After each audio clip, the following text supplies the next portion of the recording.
अंतर्राष्ट्रीय महिला दिवस के अवसर पर आज यहां पर आयोजित जो विभिन्न प्रकार के कार्यक्रम एक साथ आयोजित हो रहे हैं प्रदेश की राजधानी लखनऊ में और सभी 75 जनपदों में, जिनमें के भी 4 जनपदों की बहनों से मैंने स्वयं संवाद भी किया है। समारोह में उपस्थित उत्तर प्रदेश सरकार में मंत्रिमंडल के मेरे वरिष्ठ सहयोगीगण, महिला और बाल विकास विभाग की मंत्री श्रीमती बेबी रानी मौर्य जी,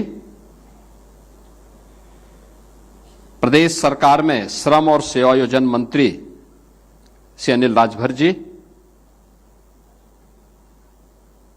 महिला कल्याण और बाल विकास और पुष्टाहार विभाग की राज्य मंत्री श्रीमती प्रतिभा शुक्ला जी। प्रतिभा जी जब गा रही थी तो मैं सोच रहा था कि अच्छा हुआ कि अब गा रही हैं। लता मंगेशकर जी नहीं तो उस समय संन्यास ले लेती।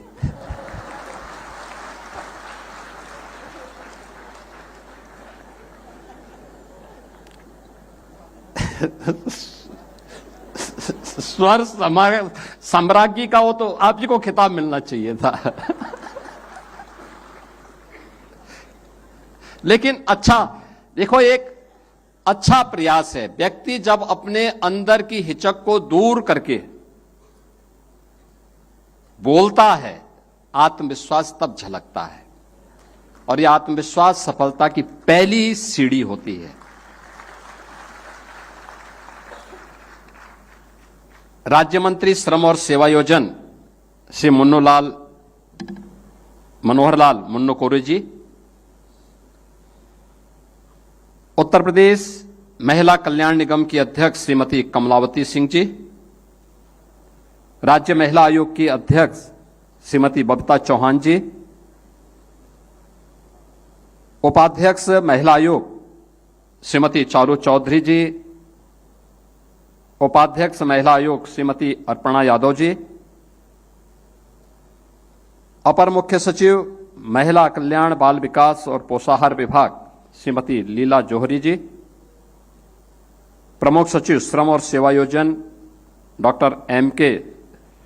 सुंदरम जी, और आज के इस कार्यक्रम में उपस्थित महिला बाल विकास विभाग, श्रम विभाग और अन्य तमाम विभागों से जुड़े हुए, गृह विभाग से जुड़े हुए सभी हमारी उपस्थित बहनें, प्रदेश भर से जुड़ी हुई बहनें, मैं सबसे पहले इस समारोह में आप सबका अभिनंदन करता हूं और प्रदेश भर की आधी आबादी को अंतर्राष्ट्रीय महिला दिवस की हृदय से बधाई देता हूं।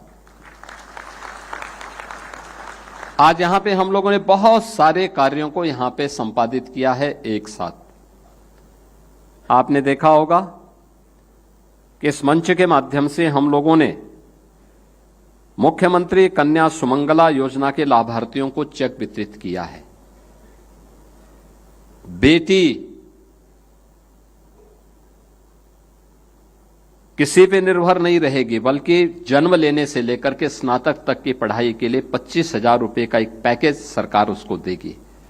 और उस क्रम में आपने देखा होगा अलग अलग उम्र की बेटियां, यानी बेटी जन्म लेगी, जैसे ही रजिस्टर में नाम चढ़ेगा पैसा उसके अकाउंट में आएगा। बेटी 1 वर्ष की होगी, सभी प्रकार के टीकों से आच्छादन करना, पैसा उसके अकाउंट में आ जाएगा। बेटी पहली क्लास में प्रवेश लेगी, रजिस्ट्रेशन के साथ ही उसे पैसा उसके अकाउंट में आएगा। बेटी 5वीं पास करेगी, फिर पैसा एडमिशन लेने के साथ ही पैसा उसके अकाउंट में आएगा।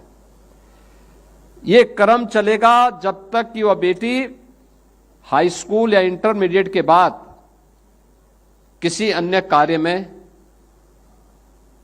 या हायर एजुकेशन के किसी कार्य के साथ न जुड़े। और इसमें 25,000 रुपए की राशि अलग अलग श्रेणी में प्रदेश सरकार दे रही है। प्रदेश के अंदर वर्तमान में 27 लाख बेटियां इस योजना का लाभ प्राप्त कर रही हैं। 27 लाख बेटियां उत्तर प्रदेश के अंदर।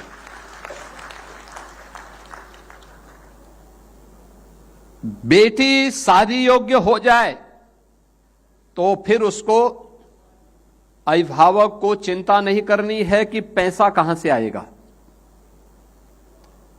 बेटी की शादी के लिए बिना भेदभाव के, आपको याद होगा जब 17 में सरकार आई थी तो हमने पहले 31,000 रुपये, पहले 35,000 रुपये, फिर 51,000 रुपये, और आज तो बेटी की शादी के लिए राज्य सरकार 1 लाख रुपया दे रही है। 1 लाख रुपया मुख्यमंत्री सामूहिक विवाह योजना में मुझे बताते हुए प्रसन्नता है। अब तक 4 लाख से अधिक बेटियों को इस योजना के माध्यम से, मुख्यमंत्री सामूहिक विवाह योजना के माध्यम से उनकी शादी संपन्न कराने में सरकार ने, प्रशासन ने अपना योगदान दिया है। और बेटी के लिए अभी तो हम लोगों ने एक लक्ष्मीबाई स्कूटी योजना लेके आ रहे हैं, बहुत शीघ्र इसको लॉन्च करने वाले हैं, जिसमें बेटी को हम एक स्कूटी देंगे। खासतौर पर स्नातक और प्रास्नातक की फाइनल ईयर की बेटियों को, जो मेधावी बेटियां हैं, पहले चरण में उनको उपलब्ध करवाएंगे और दूसरे चरण में फिर अन्य लोगों को भी इसके साथ धीरे धीरे करके आगे बढ़ाएंगे। पहले से पैसे की व्यवस्था कर दी गई है। यानी ये स्कीम बताती है कर्मिक रूप से महिला श्रम बल कैसे आगे बढ़ता है, ये उसके उदाहरण हैं। आज उस कार्यक्रम को महिला कन्या सुमंगला योजना के लाभार्थियों को यहां चेक वितरित किए गए। महिला कल्याण विभाग और पुलिस विभाग में उत्कृष्ट कार्य करने वाली महिला कार्मिकों को भी सम्मानित किया गया। बाल विवाह को रोकथाम करने के लिए उत्कृष्ट कार्य करने वाली महिलाओं तथा 181 महिला हेल्पलाइन में उत्कृष्ट कार्य करने वाली कार्मिकों को भी यहां पे सम्मानित किया गया। राजकीय जो गृह हैं, बालिकाओं के गृह हैं, उनमें से उनकी रैंकिंग की जाती है, उसमें 80% से अधिक अंक प्राप्त करने वालों को भी यहां पे सम्मानित किया गया। और मुख्यमंत्री बाल सेवा अंतर्गत भी मेधावी बालिकाओं को सम्मान आज यहां पे किया गया। 6 महिलाओं को नारी शक्ति अवार्ड दिए गए। और आंगनबाड़ी 17 के पहले रोज डंडा झंडा लेकर के लोग लखनऊ में बैठे रहती थी, और आज अब तो सरकार इनका मानदेय भी अच्छा करने जा रही है।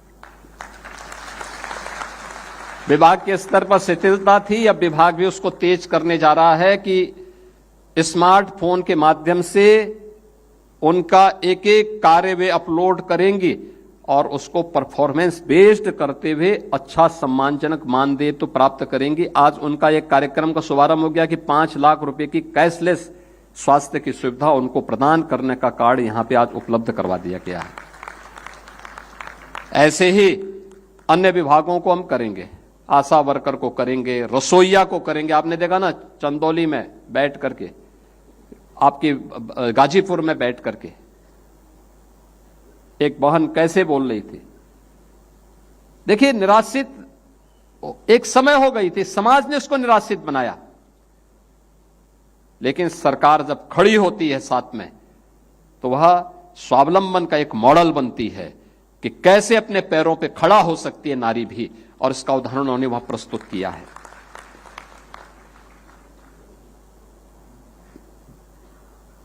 श्रम विभाग में सेवायोजित 10 बेटियों को आज हम लोगों ने नियुक्ति पत्र भी दिया है। रोजगार के लिए जो विभिन्न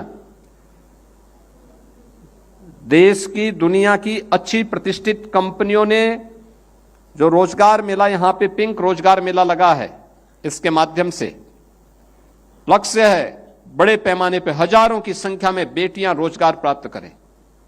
मैं रोजगार मेला का उद्घाटन करने के बाद ही यहां आया हूं। क्या आत्मविश्वास था उन बेटियों में कुछ कर गुजरने की। यद्यपि मैंने उन्हें बोला, बहुत सारी बेटियों को मैंने कहा पढ़ाई करो, अभी चिंता मत करो, रोजगार के कार्य की कमी नहीं है। हम लोग बड़ा बड़ा निवेश लेके आ रहे हैं, हर क्षेत्र में महिलाएं योग्य कार्य कर सकती हैं, कर रही हैं, जहां उनको अवसर मिला है। हमें मेहनत करने की आदत, और वो मेहनत आप कर सकती हैं। खूब पढ़ाइए, बेटियों को खूब पढ़ाइए। और मैं देख रहा था क्या आत्मविश्वास उनके मन में है। यानी ये आत्मविश्वास अगर सभी के मन में आ जाए तो भारत को विकसित होने से कोई ताकत रोक नहीं सकती है, कोई ताकत रोक नहीं सकती है। और वह कार्य हम लोगों ने आज यहां पे इस रोजगार मेले के माध्यम से हम लोगों ने देखा है। और मुझे अच्छा लगा, 10 बेटियों को यहां पे नियुक्ति पत्र भी दिया गया। 94 नवनियुक्त मुख्य सेविकाओं को भी यहां पर नियुक्ति पत्र वितरण के कार्यक्रम संपन्न हुए हैं, जिनमें 10 को मंच से हमने दिया, बाकी औरों को उपलब्ध हो गया है। आंगनबाड़ी कार्यकर्तियों के 50 वर्ष, आईसीडीएस के 50 वर्ष पूर्ण हुए हैं। यानी आपकी स्वर्ण जयंती वर्ष है। स्वर्ण जयंती वर्ष में तब तो ये बहुत अच्छा है, अच्छा अवसर है कि आंगनबाड़ी का तब तो मानदेय बढ़ जाना चाहिए।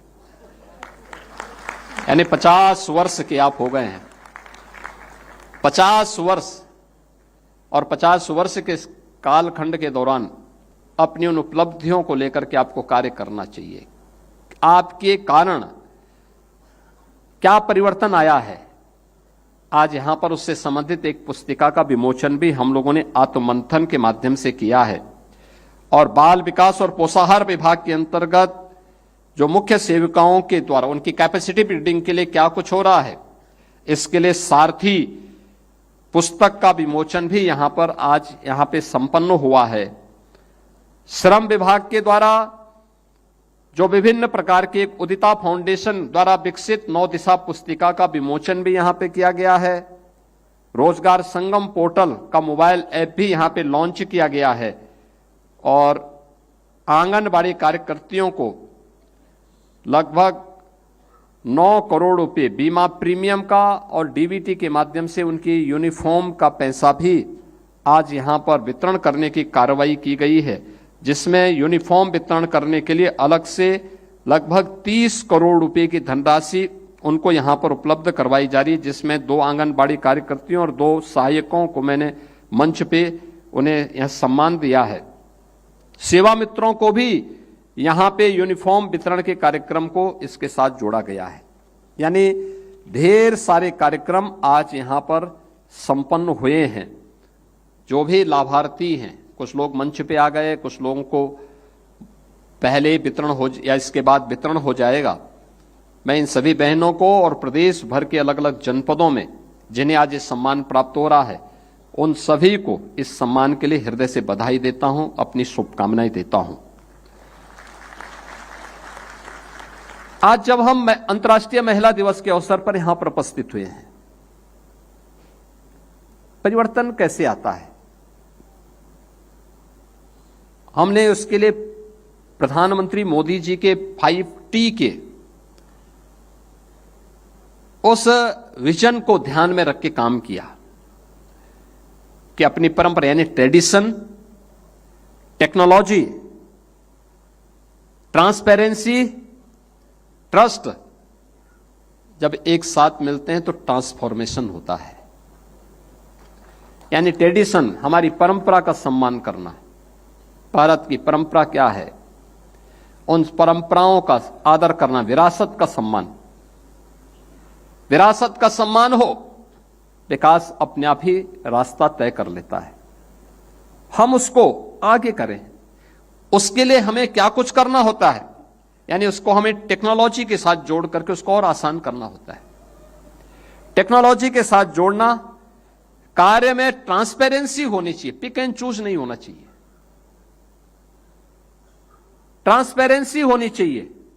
जब ये चीजें होंगी तो पब्लिक का विश्वास पैदा होता है, आत्मविश्वास वही बदलने का कारण बनता है, और यही ट्रस्ट ट्रांसफॉर्मेशन का कारण बनता है, परिवर्तन का कारण बनता है। और ये 5T का आज एक उदाहरण उत्तर प्रदेश बना है। उत्तर प्रदेश उसका एक मॉडल बना है, और उसी मॉडल को लेकर के आज हम लोगों ने प्रदेश के अंदर कार्य करना प्रारंभ किया है। मेरा यह मानना रहा है, और आदरणीय प्रधानमंत्री जी बार बार इस बारे में कहते हैं, आधी आबादी को नजरअंदाज करके कोई समाज स्वावलंबी नहीं हो सकता। आधी आबादी को नजरअंदाज करके कोई समाज आत्मनिर्भर नहीं हो सकता है। और इसके लिए आप याद करिए 2014 में जब मोदी जी प्रधानमंत्री बने थे तो उन्होंने देश के अंदर बेटी बचाओ बेटी पढ़ाओ का कार्यक्रम आगे बढ़ाया था। बेटी बचाओ बेटी पढ़ाओ के बाद उन्होंने मातृवंदना योजना से लेकर के अनेक ऐसे कार्यक्रम महिला सशक्तिकरण के लिए उठाए, जिसके दम पर आज देश भर की बेटियां स्वावलंबन के मार्ग पर आगे बढ़ रही हैं। और अब तो आने वाले समय में विधानसभा और संसद में भी 33% सीटों पर बेटियां और बहनें चुन करके जाएंगी। यह भी प्रावधान अभी से प्रधानमंत्री मोदी जी ने तय कर दिया है। जीवन के प्रत्येक क्षेत्र में लखपति दीदी हो, ड्रोन दीदी के लक्ष्य को आगे बढ़ाना हो, महिला स्वयंसेवी समूह के माध्यम से स्वावलंबन का मार्ग प्रशस्त करना हो, या सैनिक स्कूलों में बेटियों की भर्ती को प्रोत्साहित करने का कार्य हो, अलग अलग क्षेत्र में उन्हें जीवन के प्रत्येक क्षेत्र में आगे बढ़ाने की प्रक्रिया का हिस्सा यह आज मजबूती के साथ आगे बढ़ा है। तो उसी से प्रेरणा लेकर के हम लोगों ने 17 में आने के बाद प्रदेश के अंदर जब मिशन शक्ति के कार्यक्रम को आगे बढ़ाया, इससे पहले सुरक्षा की स्थिति अच्छी नहीं थी, न बेटी सुरक्षित थी न व्यापारी सुरक्षित था। और जब बेटी ही सुरक्षित नहीं है तो अराजकता फैलनी थी। कर्फ्यू, दंगा ये उत्तर प्रदेश की पहचान बन गई थी। अराजकता चरम पर थी, दुर्व्यवस्था थी, पलायन होता था। आप चले जाइए, उत्तर प्रदेश के कई जनपद ऐसे थे जहां अभिभावक बेटी को या तो स्कूल नहीं भेजता था, और स्कूल भेजने के लिए अगर उनको लगता था कि नहीं बेटी को पढ़ाना है, तो उत्तर प्रदेश के बाहर सुदूर बेटी को या तो हॉस्टल में डाल देते थे या किसी रिश्तेदार के यहां भेज देते थे। आज मुझे गौरव की अनुभूति होता है जब मैं पूरे प्रदेश में जाता हूं, मुझे 2 बातों पे गौरव की अनुभूति होती है। उत्तर प्रदेश की हर बेटी आज अपने आप को सुरक्षित महसूस करती है। और अभी जो महिला स्वयंसेवी आप भिन्न समूह के साथ जो मैं अभी कुछ देर पहले बातचीत कर रहा था, आपने देखा वाराणसी की एक बहन ई रिक्शा चालक है, हर महीने 15 से 20 हजार रुपया कमा रही है। यानी स्कीम शासन की, और उन्होंने अपने आप को तैयार किया।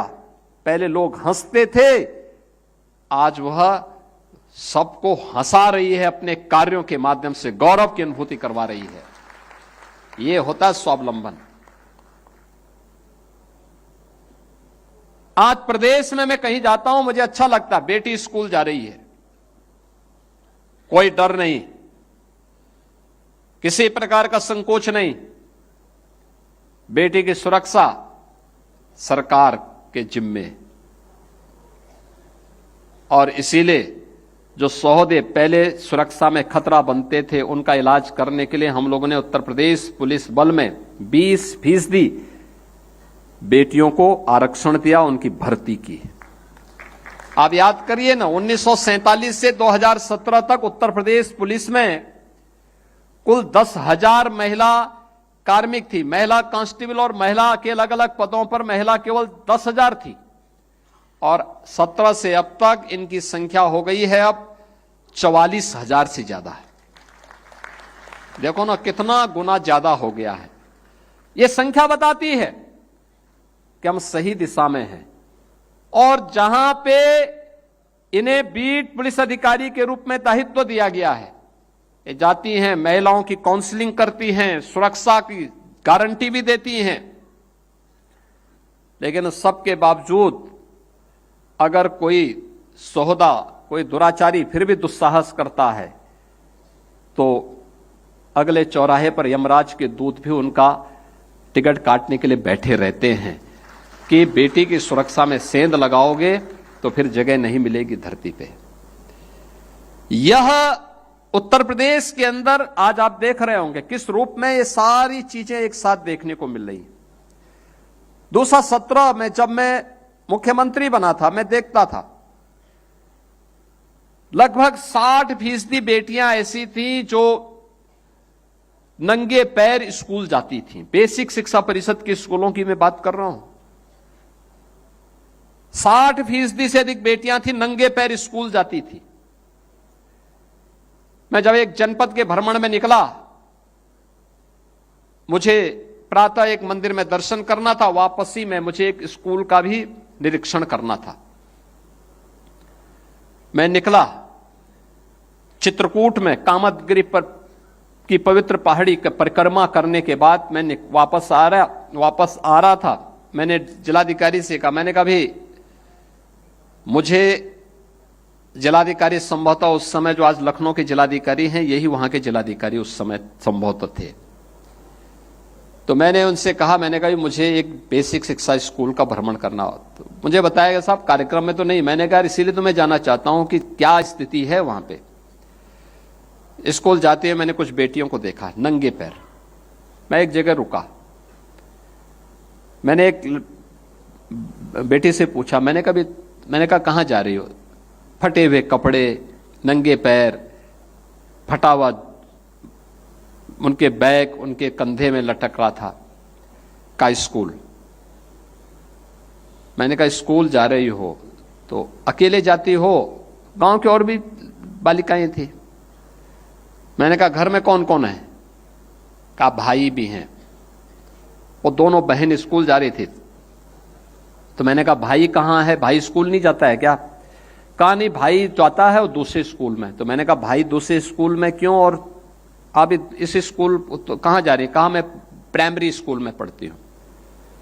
और मैंने कहा भाई कहो गांव में एक पब्लिक स्कूल है वहां। मैंने कहा भाई पब्लिक स्कूल में और आप प्राइमरी स्कूल में क्यों? आप क्यों नहीं पब्लिक स्कूल में पढ़ती हैं फिर? या दोनों एक साथ क्यों नहीं पढ़ते हो? उसने कहा वो भाई है ना। मैंने कहा उसके पास भी, उसके पैरों में भी चप्पल नहीं है, जूते नहीं है। कहा नहीं उसके पास तो है। मैंने कहा कपड़ा कहां उसके लिए बना था? मैंने कहा तुम्हारे लिए क्यों नहीं बना? तो चुप हो गई। मैंने अपने सहयोगी से कहा, मैंने कहा इस बेटी को कुछ पैसा दो चप्पल खरीदने के लिए। तो उसने नहीं लिए। यानी यह एक प्रश्न, गंभीर प्रश्न हम सबके सामने कि बेटा और बेटी में हम भेदभाव करते हैं। दूसरा, बेटे के लिए बनाएंगे, बेटी के लिए नहीं बनाएंगे। तो मैं वापस आया, उसी दिन शाम को मैंने विभाग की बैठक ली। मैंने कहा भी ये काम करो, मैं आज गया था, मुझे बहुत बुरा लग रहा था कि बेटी नंगे पैर जा रही थी। और जो मैंने देखा तो नहीं, लेकिन मैंने जो सुना है कि बेटों के लिए चप्पल या जूते हैं लेकिन बेटी के पहनने के लिए नहीं है। तो हम राज्य सरकार की तरफ से दे देते हैं, अच्छा होगा। खैर मैंने उस दिन तो घोषणा की कि भाई हर बेटी को बेसिक शिक्षा परिषद के स्कूलों में पढ़ने वाली हर बेटी के लिए हम यूनिफॉर्म देंगे, बैग देंगे, बुक्स देंगे, उनके जूते मोजे भी उपलब्ध करवाएंगे। जब स्कीम बनी तो हमने कहा यार देखो, अभिभावक हो सकता भेदभाव अपनी मजबूरी से करता हो, लेकिन सरकार को भेदभाव नहीं करना चाहिए। हम बेटों को भी देंगे अब, लेकिन बेटी के कारण बेटों को भी मिल रहा है। आज बेसिक शिक्षा परिषद में हर बेटा हर बेटी पैसा प्राप्त करता है। हम डीबीटी के माध्यम से पैसा दे रहे हैं। ये देख करके मुझे लगता है, मैं अब जाता हूं, लगभग 98 से 99% बेटियां या तो जूते मोजे में होती हैं, नहीं तो चप्पल में तो जरूर अब स्कूल आती हैं, नंगे पैर नहीं जाती हैं। सर्दियों में उनके बदन में भी स्वेटर होता है, नहीं तो फटी हुई कुर्ती होती थी, उसी को पहन करके स्कूल आती थी। आज इससे हम उभर चुके हैं और ये स्वस्थ समाज की एक निशानी है। हम भेदभाव नहीं करते। और बेटी, हमारे यहां तो पुरानी मान्यता थी कि गांव की बेटी सबकी बेटी, उसको सम्मान मिलना चाहिए, उसको जीने का अधिकार मिलना चाहिए, उसको आगे बढ़ने का अधिकार मिलना चाहिए। और ये चीजें आज हकीकत में होती भी दिखाई देती है। तो हम लोगों को लगता है कि देखिए, हम लोगों का आना सार्थक हुआ है कि आधी आबादी जो अपने आप को उपेक्षित महसूस करती थी, वह चीज आज वहां पर। मुझे याद है जब मैंने मुख्यमंत्री सामूहिक विवाह की स्कीम लागू करवाई, 35,000 रुपए उस समय थी राशि, तो समाजवादी पार्टी ने बहुत विरोध किया, कहा अरे साहब ये तो अपमान है। मैंने कहा अपमान क्यों? कहा रहता ये 35,000 रुपए में शादी के लिए आप उन गरीबों का अपमान करना चाहते हैं। और मैं जब कई जनपदों में सामूहिक विवाह योजना के कार्यक्रमों में गया, मुझे अच्छा लगा कि उन जनपदों में सामूहिक विवाह की योजना के अंतर्गत हजारों हजार बेटियां, उनके परिवार के सदस्य, नातेदार, रिश्तेदार उस कार्यक्रम में सहभागी बनते हैं। और अब तक हम लोग 4 लाख से अधिक बेटियों की शादी इस स्कीम के अंतर्गत कर चुके हैं। 1 लाख रुपए वर्तमान में हम इसको दे रहे हैं। यानी ये शासन की वे योजनाएं हैं जो योजनाएं स्वावलंबन का कारण भी बन रही हैं। और इसीलिए मिशन शक्ति के कार्यक्रम को हमने महिला सुरक्षा के साथ, महिलाओं के सम्मान के साथ और नारी स्वावलंबन के साथ जोड़ करके इस कार्यक्रम को आगे बढ़ाया। ये जो मिशन शक्ति का समग्र कार्यक्रम है, नारी सुरक्षा, नारी सम्मान और नारी स्वावलंबन, आज का इस समारोह उसका प्रतीक है। और अंतर्राष्ट्रीय महिला दिवस पर इससे अच्छा दूसरा आयोजन अवसर नहीं हो सकता था कि एक साथ ये सभी कार्यक्रम एक साथ मिल करके यहां पे संपन्न हो। विभाग अलग अलग हो सकते हैं, लेकिन लक्ष्य सबका एक है कि हर नारी को सुरक्षा प्राप्त करने का अधिकार होना चाहिए। और सुरक्षित है तो समाज सुरक्षित है, वह सुरक्षित है तो समाज सुरक्षित है, उसका सम्मान है तो सबका, समाज का सम्मान है। वह स्वावलंबन की ओर अग्रसर हो रही है तो सभी लोग स्वावलंबन के पथ पर अग्रसर हो रहे हैं। आप याद करिए ना, अगर बेटी सुरक्षित हुई है तो उत्तर प्रदेश का हर नागरिक सुरक्षित हुआ है। बेटी अगर सम्मान प्राप्त कर रही है तो उत्तर प्रदेश का नागरिक देश भर में और दुनिया के अंदर जहां कहीं भी जा रहा है वो वहां सम्मान प्राप्त कर रहा है।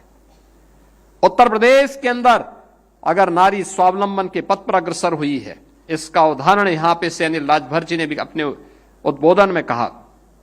17 के पहले जो वीमेन वर्कफोर्स थी, महिला कार्यबल था, यह केवल 13% काम करता था। आज 36 से 37% महिलाएं कार्य कर रही हैं, अलग अलग क्षेत्रों में कार्य कर रही हैं। और महिला सुरक्षा का सबसे अच्छा मॉडल है, पहले दिन में भी बेटी स्कूल जाने में डरती थी, अब तमाम ऑफिसेज में, तमाम उद्यम में नाइट शिफ्ट में भी बेटियां काम कर रही हैं। यह उसका उदाहरण है और उसी उदाहरण के साथ आज हम सब यहां पर जुड़े हैं। आज का यह अवसर हमारे लिए महत्वपूर्ण इसलिए है जहां ये सभी कार्यक्रम व्यवस्थित रूप से आगे बढ़ रहे हैं। वहीं हम इस बार के बजट में बहुत सारी नई स्कीम भी लेकर के आए हैं। बजट का जो हमारा थीम था उसमें युवा था, महिला थी, अन्नदाता था और गरीब था। इन सब के लिए स्कीम हम लोगों ने कुछ नई स्कीम दी है। महिलाओं के लिए कुछ स्कीम बहुत महत्वपूर्ण है। एक, जैसे आपने देखा होगा वाराणसी की वो बहन, वो कह रही थी कि हमने मुख्यमंत्री युवा उद्यमी स्कीम के अंतर्गत गारंटी मुक्त, ब्याज मुक्त लोन लिया, ई रिक्शा खरीदा। ई रिक्शा खरीदने के बाद आज वह पैसा 15 से 20 हजार रुपए हर महीना कमा रही है।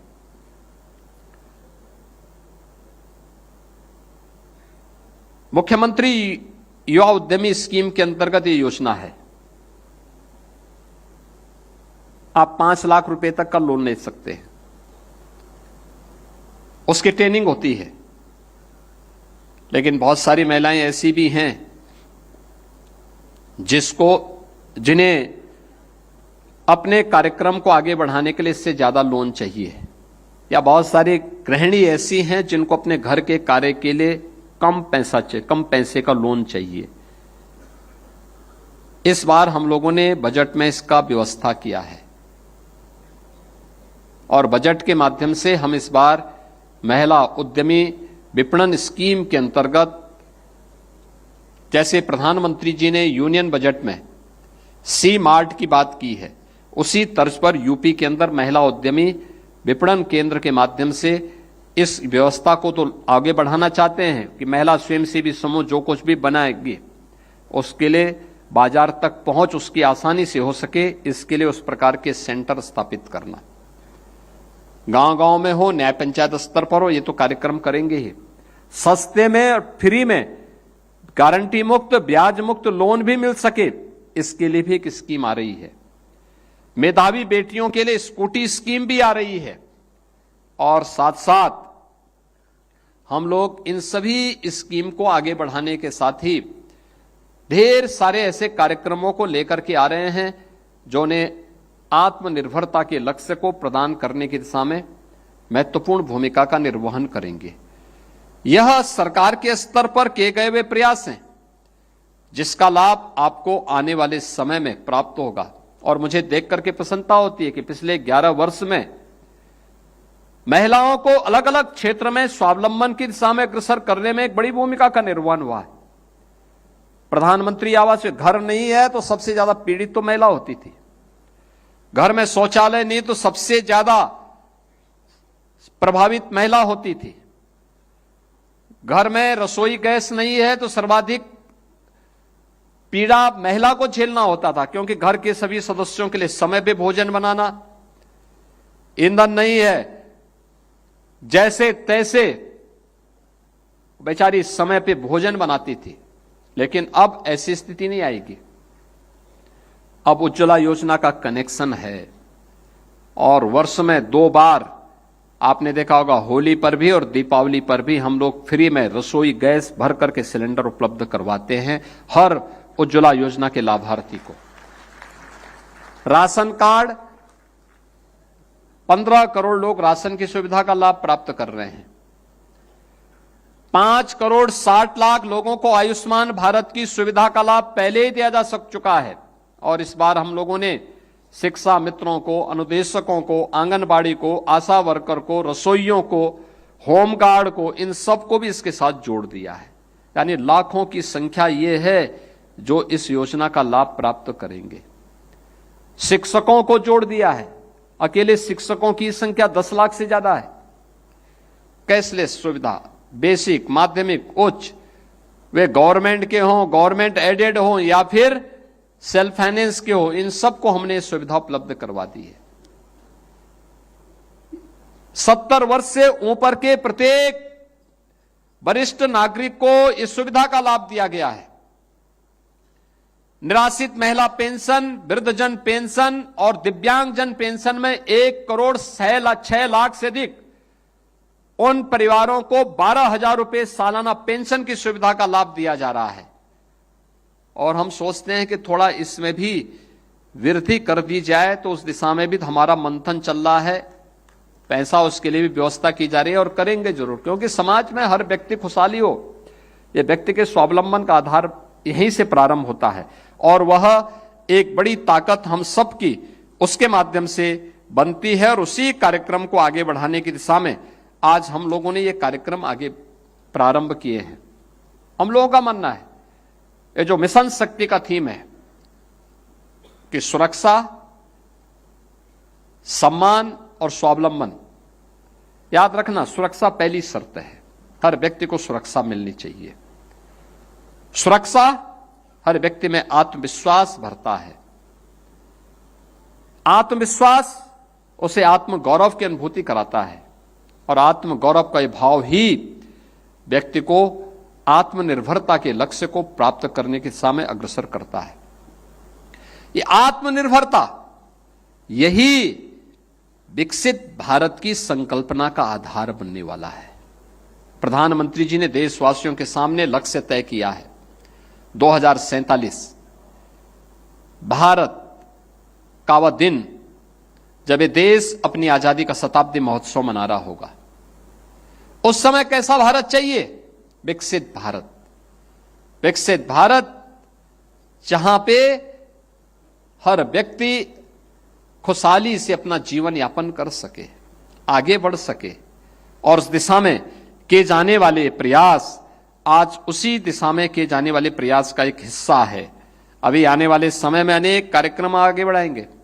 मैं देख करके मुझे प्रसन्नता होती है एमएसएमई में, वन डिस्ट्रिक्ट वन प्रोडक्ट की योजना में आपने देखा होगा, वन डिस्ट्रिक्ट वन प्रोडक्ट की योजना में यद्यपि पुरुष भी इसमें काम करते हैं बहुत सारी जगह, लेकिन बहुत सारी जनपदों में तो मैं देखा हूं केवल महिलाएं ही वहां पे उसको करती हैं। जैसे आप लखनऊ में आएंगे, यहां पे चिकनकारी का जो कार्यक्रम होता है उसमें आप देखते होंगे 100% महिलाएं उस अभियान के साथ जुड़ी हैं, उस कार्यक्रम के साथ जुड़ी हैं, और जितना उनको ऑर्डर मिला है यानी वे उसको पूरा नहीं कर पाती, इतना ज्यादा कार्य आज उनके पास आ रहा है।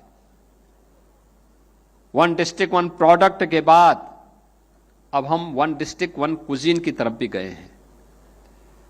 और आप सोचिए, व्यंजन तो घर के अंदर ही महिलाएं ही बना सकती हैं, पुरुष तो उसमें अलग विषय है कि शादी ब्याह में कुछ बना ले, और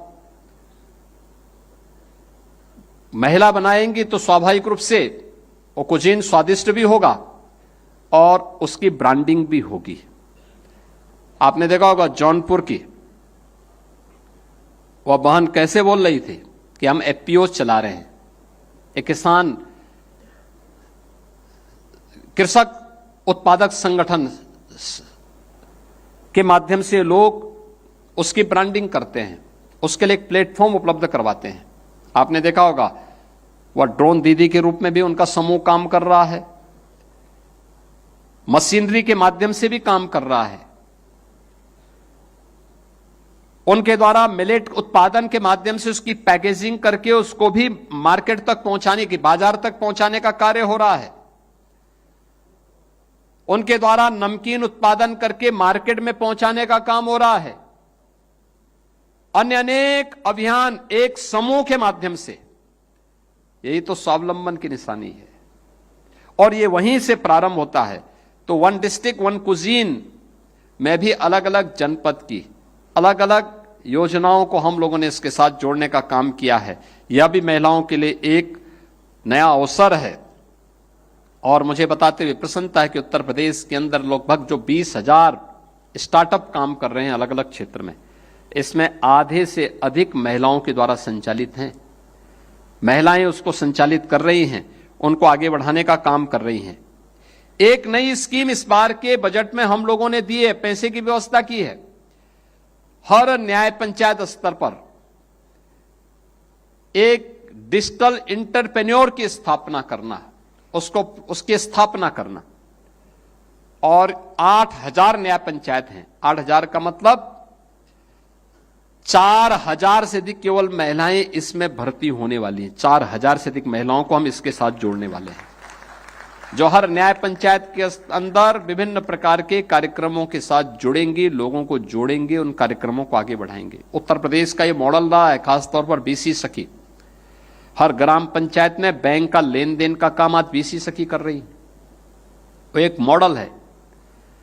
उत्तर प्रदेश के अंदर कैसे महिला समूह अच्छा कार्य कर सकता है। झांसी की बलेनी मिल्क प्रोड्यूसर के बाद आज गोरखपुर में भी, काशी में भी, बरेली में भी कार्य हो रहा है, आगरा में भी काम चल रहा है, बहुत अच्छा, और हजारों बहनें उसके साथ जुड़ी हुई हैं, अच्छा लाभांश प्राप्त कर रही हैं। अब इस बार के बजट में लखनऊ और प्रयागराज में भी इस प्रकार के प्रोड्यूसर की स्थापना करने के कार्य चल रहे हैं, यानी हजारों की संख्या में लोग इसके माध्यम से आगे बढ़ने का काम करेंगे। और इन्हीं सब कार्यक्रमों को आगे बढ़ाने के लिए सरकार ने अनेक अनेक कदम उठाए हैं। सुरक्षा के लिए मैंने आपको पहले बताया, पीएससी की बटालियन, पिछली सरकारें पीएससी को समाप्त कर रही थी, क्योंकि उत्तर प्रदेश पीएससी बल ये दंगाइयों का काल है और दंगाइयों को प्रोत्साहित करने वाली सरकार पीएससी बल को ही समाप्त कर रही थी। हम लोग आए, हमने कहा ये बल समाप्त नहीं होगा, इसको हम पुनर्गठन करेंगे। सभी 34 कंपनियों का हमने पुनर्गठन किया। हमने कहा इसमें सब पुरुष हैं, काम करो कि महिलाओं के लिए भी 3 अलग बल गठित करो। 3 नई बटालियन हमने गठित की है और तीनों के नाम भी हम लोगों ने उत्तर प्रदेश की नारी शक्ति के प्रतीक वीरांगना ओदा देवी के नाम पर, वीरांगना झलकारी देवी के नाम पर, वीरांगना अवंतीबाई लोधी के नाम पर हम लोगों ने तीनों बटालियन का गठन कर लिया है। अब 3 नई और महिला बटालियन के गठन की प्रक्रिया को हम आगे बढ़ाने का काम भी कर रहे हैं। यानी ये सरकार की नीयत ठीक होती है तो अपने आप रिजल्ट आते हैं और उस रिजल्ट का परिणाम आज प्रत्येक क्षेत्र में हम सबको देखने को मिल रहा है और हम उस कार्य को आगे बढ़ाने के लिए पूरी प्रतिबद्धता के साथ कार्य कर रहे हैं। मुझे तो ये देख करके भी अच्छा लगा। अभी मैं देख रहा था यूपीएससी का रिजल्ट आया है। उत्तर प्रदेश के अनेक बेटियों ने यूपीएससी में अपना सम्मानजनक स्थान प्राप्त किया है और मैं देख रहा था यहां पे कि उत्तर प्रदेश की जो सूची, यानी जो यूपीएससी की यूनियन पब्लिक सर्विस कमीशन की जो सूची आई, उसमें मानसी, अदिति, तनीषा, ये सभी बेटियां उसमें स्थान प्राप्त कर ली। देश के अंदर टॉप 10 में से 3 महिलाएं हैं और अगर पूरी सूची में आप देखेंगे लगभग 1000 की उस सूची में काफी बड़ी संख्या में उसमें आज बेटियों का सिलेक्शन हुआ है। ये उनके सामर्थ्य को प्रदर्शित करता और इसीलिए प्रदेश के अंदर जैसे जैसे वीमेन वर्कफोर्स बढ़ रही है, महिला कार्यबल बढ़ रहा है, स्वाभाविक रूप से गांव की बेटी को या दूर दराज से आने वाली बेटी को जब कार्य करने के लिए शहरी क्षेत्र में अचानक मकान और किस पे विश्वास कर ले, अब सरकार ने तय किया है विभिन्न जनपदों में हम उनके लिए ऐसे छात्रावास देंगे जहां वे आराम से सुरक्षित रह सके। केवल महिलाओं के लिए वे छात्रावास होंगे और उसके लिए हम लोगों ने अपने कार्यक्रम प्रारंभ कर दिए हैं, जिसमें वर्किंग वीमेन हॉस्टल की स्थापना का कार्य कामकाजी महिलाओं के लिए, और हर हॉस्टल की क्षमता भी 500 होगी। 500 की एक छात्रावास, जिसमें वाराणसी, मेरठ, प्रयागराज, गोरखपुर, कानपुर, झांसी, आगरा इसमें बनाए जा रहे हैं। और इस बार के बजट में भी हम लोगों ने पैसा उसके लिए किया है। अयोध्या, बरेली, अलीगढ़, मिर्जापुर, सहारनपुर, मुरादाबाद, यहां पर भी हम लोगों ने इस बजट में धनराशि की व्यवस्था कर दी है कि उन बहनों के लिए, उन बेटियों के लिए कहीं किसी प्रकार की कोई समस्या न होने पाए, ये भी सरकार इसके साथ जोड़ेगी। महिलाओं को संपत्ति पंजीकरण में स्टाम्प में छूट, यानी 1 करोड़ से अधिक महिलाओं के नाम संपत्ति या भूमि या स्वामित्व योजना के अंतर्गत आपने देखा होगा गांवों में घरौनी आज महिलाओं के नाम पर हो रही है। प्रधानमंत्री आवास योजना में महिलाओं को प्राथमिकता दी जा रही है। अन्य कार्यों में भी उन्हें पूरी तरह स्वतंत्रता दी जा रही है। हम लोग उत्तर प्रदेश के अंदर प्रधानमंत्री आवास योजना और मुख्यमंत्री आवास योजना में 62 लाख महिलाओं को एक एक आवास उपलब्ध करवा चुके हैं उत्तर प्रदेश के अंदर। आप सोचिए 62 लाख लोगों को आजादी के बाद क्यों नहीं योजनाओं का लाभ मिल पाया था, लेकिन ये दिलाने की इच्छा शक्ति होनी चाहिए और उसके लिए सरकार के द्वारा किए जाने वाले प्रयासों को आगे बढ़ाने की आवश्यकता थी। जो 14 के पहले जिसका अभाव दिखाई देता था, आज प्रधानमंत्री मोदी जी के कारण ये सभी कुछ संभव हो पाया है। आज जब अंतर्राष्ट्रीय महिला दिवस के अवसर पर हम सब यहां एकत्र हुए हैं, मैं आप सबका आह्वान करूंगा कि हर प्रदेशवासी की जिम्मेदारी बनती है वह बेटी की सुरक्षा के लिए, नारी की गरिमा और उनके सम्मान की रक्षा करने के लिए, उनके स्वावलंबन के लिए उठाए जाने वाले सरकार के विभिन्न विभागों के द्वारा, चाहे वह केंद्र सरकार हो, राज्य सरकार हो, इन सभी सरकारों के द्वारा उठाए जाने वाले इन कदमों का लाभ उन तक अगर पहुंचाने में अपना योगदान देंगे तो ये विकसित भारत की एक महत्वपूर्ण आधारशिला बनेगी। और विकसित भारत हम सबका वो गंतव्य होगा जब हर चेहरे पर खुशहाली होगी, हर हाथ को रोजगार होगा, हर व्यक्ति आत्मविश्वास के साथ मेरा भारत महान इस अभियान के साथ जुड़ करके भारत को दुनिया के अंदर एक शक्तिशाली देश के रूप में स्थापित करने में अपना योगदान दे पाएगा। और यह तभी होगा जब आधी आबादी इस दिशा में मजबूती के साथ जुड़ेगी, तो उसके परिणाम भी हम सबके सामने आएंगे। मैं आज के इस अवसर पर यहां पे महिला और बाल विकास विभाग के द्वारा, श्रम और सेवायोजन विभाग के द्वारा, गृह विभाग के द्वारा जो सामूहिक रूप से आज का एक कार्यक्रम यहां पर आयोजित किया गया है, मैं इसके लिए इन सभी विभागों को धन्यवाद देता हूं।